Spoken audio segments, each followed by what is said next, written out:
নমস্কার বন্ধুরা, welcome to এসটিউনিক sports. বন্ধুরা, এই ভিডিওতে আমরা কথা বলবো বেশ কিছু অফিসিয়াল ট্রান্সফার নিউজ নিয়ে, যেখানে ইস্ট বেঙ্গল কিন্তু একজন নাইজেরিয়ান ডিফেন্ডারকে সাইন করিয়েছে। সেই নিয়ে তোমাদের আপডেট শেয়ার করার সাথে সাথে আরও বেশ কিছু ডিল ডানের খবর রয়েছে। বেশ কিছু প্লেয়ার কিন্তু তাদের দল পরিবর্তন করতে চলেছে, সেই নিয়েও আপডেট শেয়ার করার রয়েছে এই ভিডিওতে। তাই ভিডিও শুরু করার আগে একটাই রিকোয়েস্ট, চ্যানেলে যারা প্রথমবারের জন্য এসেছো মনে করে চ্যানেলটাকে সাবস্ক্রাইব করে নিও, তাহলে প্রিয় দলের খেলার সমস্ত আপডেট তোমরা এখানে পেয়ে যাবে। তো চলো আর দেরি না করে ভিডিও শুরু করা যাক।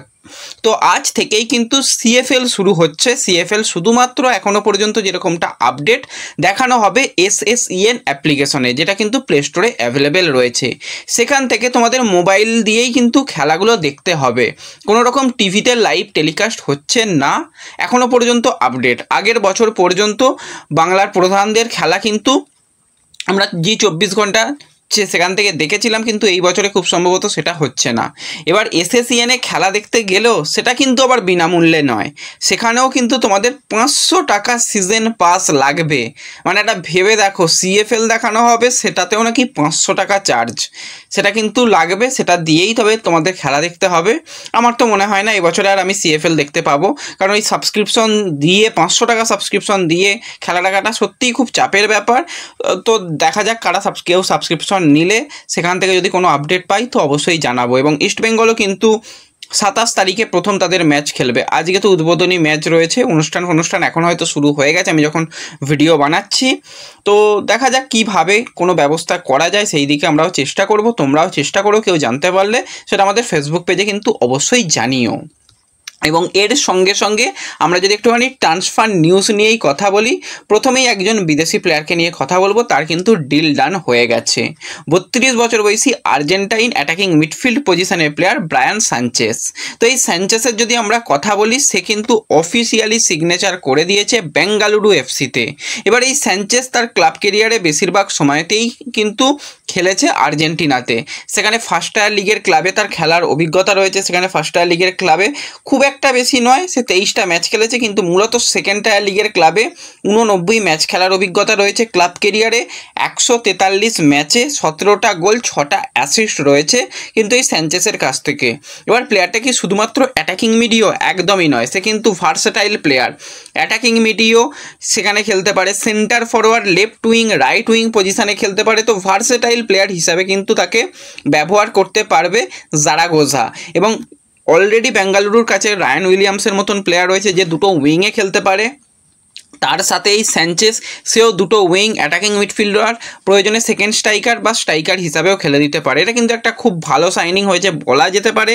এবং তার যদি মার্কেট ভ্যালু দেখাও, মাত্র 80 লক্ষ টাকা, খুব কম টাকায় একজন গুরুত্বপূর্ণ প্লেয়ারকে কিন্তু বিএফসি সাইন করিয়ে নিয়েছে। তো তাকে আমরা বিএফসি জার্সি গায়ে আগামী সিজনে দেখতে পাবো। এটা কিন্তু অফিসিয়ালি ডিল ডান। এবং এর সাথে সাথে আমরা কালকেই আলোচনা করছিলাম যে এফসি গোয়া তাদের প্ল্যানিং কি। তারা এমন একজন প্লেয়ারকে টার্গেট করছে যে কিন্তু সেন্টার ব্যাক, ডিফেন্সিভ মিডফিল্ডারে খেলতে পারে। তাহলে কি কোনো প্লেয়ারকে এফসি গোয়া ম্যানেজমেন্ট অফলোড করতে চলেছে? তো সেই রকমই কিন্তু আপডেট এবার বেরিয়ে আসছে 32 বছর বয়সী আয়ারল্যান্ডের ডিফেন্সিভ মিডফিল্ড পজিশনের প্লেয়ার কার্ল ম্যাকিউকে নিয়ে, যে কিন্তু এফসি গোয়াতে যুক্ত ছিল।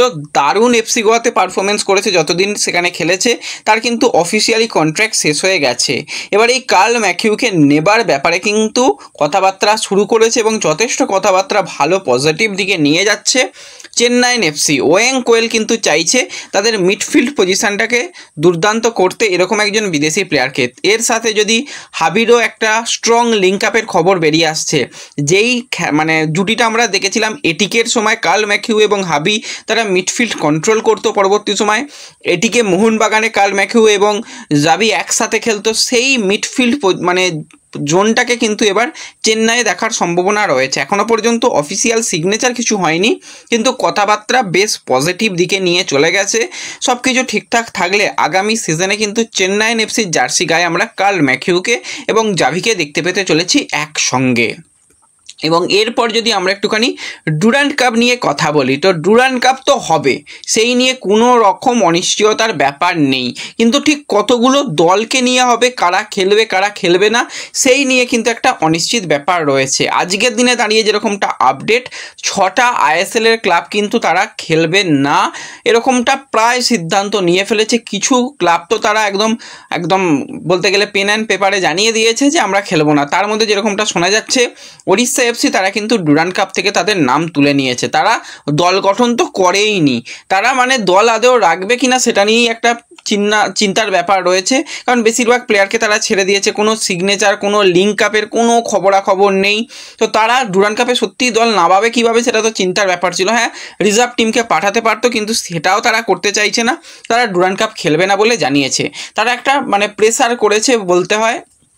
তো দেখা যাক, সেই দিকে আমাদের নজর থাকবে। তারা কিন্তু জানিয়েছে খেলবে না। মোহনবাগান সুপার জায়েন্টের ক্ষেত্রেও তারা এখনও পর্যন্ত সম্মতি জানায়নি, তারাও একটুখানি ব্যাপারটা হোল্ডে রেখেছে।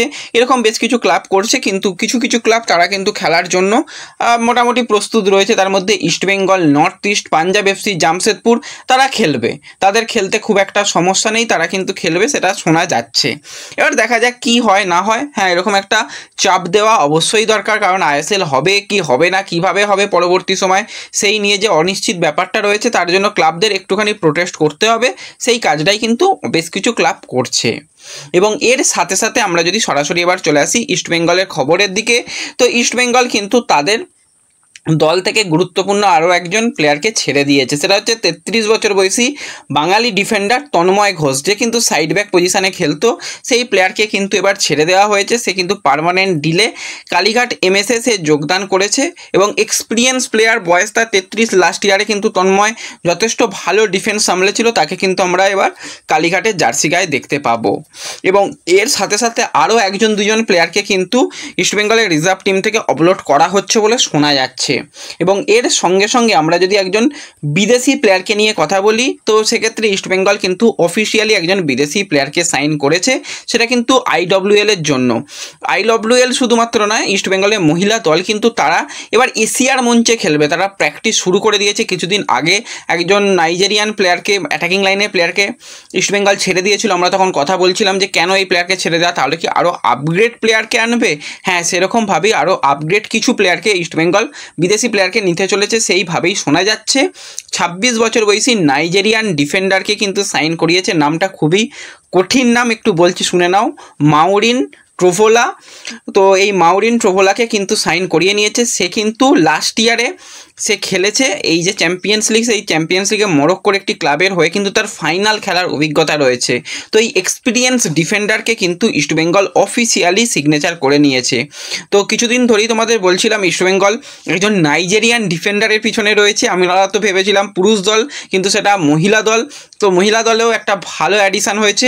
এবং হ্যাঁ, এটুকুও আমাদের কাছে খবর রয়েছে, ইস্টবেঙ্গল পুরুষ দলেও কিন্তু একজন স্প্যানিশ প্লেয়ার সবথেকে এগিয়ে রয়েছে। যদি সে কোনোভাবে সিগনেচার না হয়, তাহলে যে আরও এক নাইজেরিয়ান প্রোফাইল রয়েছে ডিফেন্ডার হিসাবে, তাকে কিন্তু ইস্টবেঙ্গল সাইন করানোর জন্য এগোতে চলেছে বলেই খবরাখবর বেরিয়ে আসছে।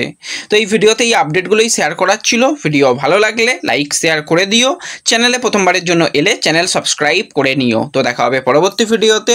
ধন্যবাদ।